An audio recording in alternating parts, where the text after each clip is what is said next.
ঢাকা বিশ্ববিদ্যালয়ের কবি জসিমউদ্দিন হলের আকাশে বাতাসে এখন ভিন্ন রকম এক রাজত্বের গল্প। ছাত্রলীগের সব নেতারা পালিয়ে যাওয়া এবার নেতার ভূমিকায় দেখা গেল এক আদুরে কুকুরকে। নাম টাইগার হলেও টাইগার শ্রফের মতো কুমফু ক্যারাতে জানে না সে। ক্যাম্পাস জুড়ে তার চলাফেরা, আদব কায়দা আর আচরণ যেন একেবারে মাফিয়া ডন। তার আধিপত্য এরকম যে আমি সুঠাম দেহের অধিকারী, আমি এই এলাকার রাজা, আমি এখানে থেকে যে হচ্ছে অন্যান্য কুকুরা তাকে যদি একটুখানি হয় না যে বিনয়ের সাথে দেখা করে, আমরা বড় ভাইকে দেখলে আসসালামু আলাইকুম ভাই একটুখানি বিনয় করলাম, কুকুরদের মধ্যে যদি এই টাইপের টোন না আসে ওই কুকুর সে সাইজ করে এবং সেটা চোখ দিয়ে করলে হবে, দুই একবার একটুখানি হাঁটা দিলেই হয়ে যায়। টাইগারের চলাফেরার ভঙ্গি নিয়ে এক শিক্ষার্থী বলেন, ব্রেড ছাড়া কিছুই খেতে চায় না টাইগার। তবে মজার বিষয় হলো ছেলেদের হাতে না খেয়ে সে মেয়েদের হাত থেকে খেতে বেশি পছন্দ করে। অনেকে আবার মজা করে বলেন, টাইগার দেখতে ডাক সাইটে হলেও তার সাহস কিন্তু ছাত্রলীগের সহ সভাপতিদের মতো। হম্বি তম্বি যাই দিক, কাজের কাজ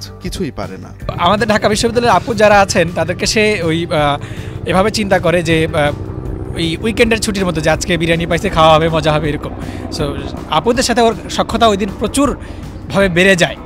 আর আমরা হলে আমার কাছে ডাল ভাতের মতো রেগুলার, এ তো আছেই, এ তো আদর করবে, এরকম। তবে টাইগারের সবচেয়ে অদ্ভুত ব্যাপার হলো তার আলসেমি। একবার বসলে আর ওঠার নাম নেই, ঠিক যেন একসময় শেখ হাসিনার ক্ষমতার চেয়ার আঁকড়ে ধরে থাকার কৌশল। ও হচ্ছে গিয়ে টেকনিক্যাল কোনো বিষয় বা তথ্য প্রযুক্তিগত বা চিন্তাগত পলিসিগত কোনো কাজগুলো সে পারে না, শুধু খাইতেই পারে আর শরীরটা ঘুরতে পারে। আপনারা দেখবেন যে শুয়ে রয়েছে সারাদিন এরকমই, আর কোনো কাজ নাই। আবাসিক ছাত্ররা এখন আর ঝামেলায় না জড়ালেও প্রায় জসিমউদ্দিন হলের সঙ্গে শেখ মুজিব হলের ডগ ফাইট হয়। আর এই ডগ ফাইটে টাইগারের সাহস নিয়ে আছে বিস্তর সন্দেহ। টাইগার বরাবরের মতো সেই ফাইটে তার স্বভাব সুলভ হাঁকডাক দিলেও থাকেন একেবারে পেছনের সারিতে। যতই তর্জন গর্জন করুক, মারামারিতে সে কোনো কুকুরের সঙ্গেই পেরে ওঠে না। ওর হাঁটাটা একটু অস্বাভাবিক, মানে কুকুর নর্মালি সাধারণ যে কুকুরটা আছে স্বাস্থ্যবান কুকুর, ওটা এইভাবে হাঁটে না।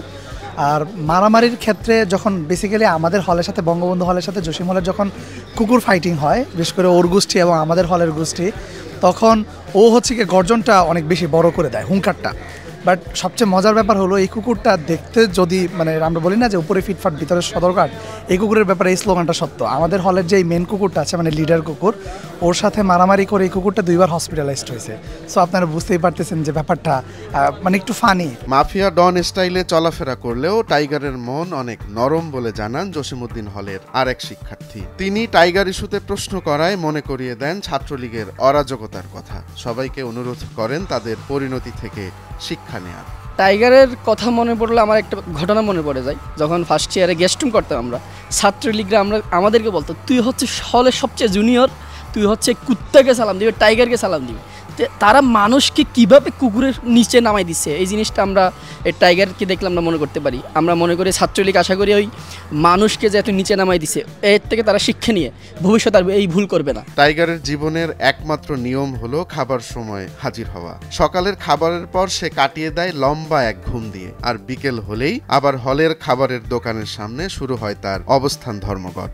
একটু আগে এক মহিলা ভদ্রলোক আছে, তার পিছে পিছে সেই গেট পর্যন্ত গেছে খাওয়ার জন্য, উনি ডাইরেক্ট নিয়ে খাওয়াইছে, তারপরে চলে গেছে দিক থেকে। কুকুর হলেও টাইগার যেন মনে করিয়ে দেয় অনেক কিছুই। ঢাকা বিশ্ববিদ্যালয়ের হলগুলোতে অতীতের সেই দুঃসময় আর ছাত্রলীগের অযাচিত নেতাগিরির গল্প এখনো ফিরে আসে টাইগারকে নিয়ে যে কোনো আলোচনার মাঝে। টাইগার যেন চোখে আঙুল দিয়ে দেখিয়ে দেয়, ক্ষমতার তর্জন গর্জন যতই হোক, কাজের কাজ না করলে তা নিছকই এক উপহাস মাত্র।